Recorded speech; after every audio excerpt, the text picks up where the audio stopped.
93-94, au cours d'une année sabbatique passée à Grenoble en particulier, dans le sud de la France, avec des voyages à Paris, j'ai eu l'occasion de travailler sur les départements de la Drôme, de l'Isère et les hameaux et villages des Alpes et des Basses-Alpes, grâce à Madame Joasten et au musée dauphinois.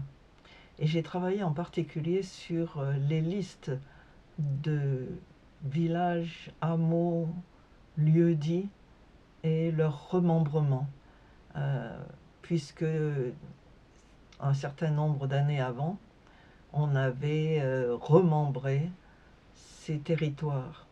On en avait changé les frontières, on avait quelquefois changé les noms des lieux-dits pour faciliter le travail agricole et l'administration. Et en faisant ça, j'ai découvert des noms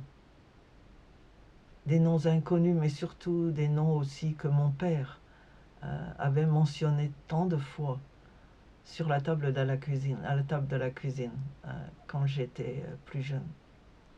Et c'est ce dont je voulais parler ce soir. C'était intéressant d'entendre mon père. Il était huissier de justice et il travaillait non pas en ville, mais dans les campagnes. Dans les campagnes autour de Romans, entre Romans et Saint-Jean. Et il passait toute la journée à déposer des lettres, des convocations au tribunal. Il aurait pu juste poser la lettre et s'en aller, mais en fait, il s'asseyait un peu partout chez les gens. On l'invitait, puisque ses hameaux et ses fermes étaient isolés. On savait qu'il avait roulé un bon temps avant d'y arriver, alors on lui disait bah, asseyez-vous, allez, prenez un temps, allez, vous prendrez bien un café.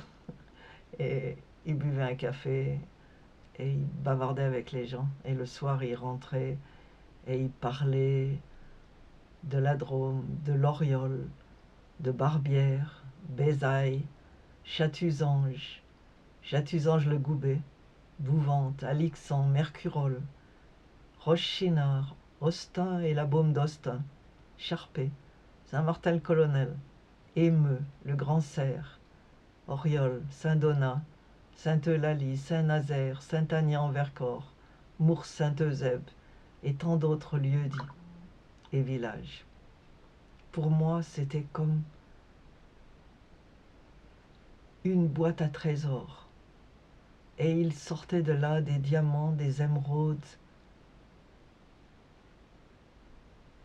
des pierres précieuses. Et je l'écoutais bouche bée, entre le beefsteak et le dessert supplémentaire que ma mère me donnait quand je travaillais tard la nuit et que les autres étaient endormis. J'écoutais mon père. Je n'avais aucune idée des endroits où se trouvaient ces noms magiques. Tout ce que j'imaginais, c'était mon père dans sa petite voiture qui roulait sur des routes boueuses, quelquefois sous la pluie, dans des endroits où je n'irais jamais. Et il avait eu, bien sûr, d'autres poètes avant lui, comme Aragon qui disait « Je vous salue ma France, arrachée aux fantômes, ou rendue à la paix, vaisseau sauvé des eaux, pays qui chante, Orléans, Beaugency, Vendôme, cloche, cloche sonnée, l'angélus des oiseaux. »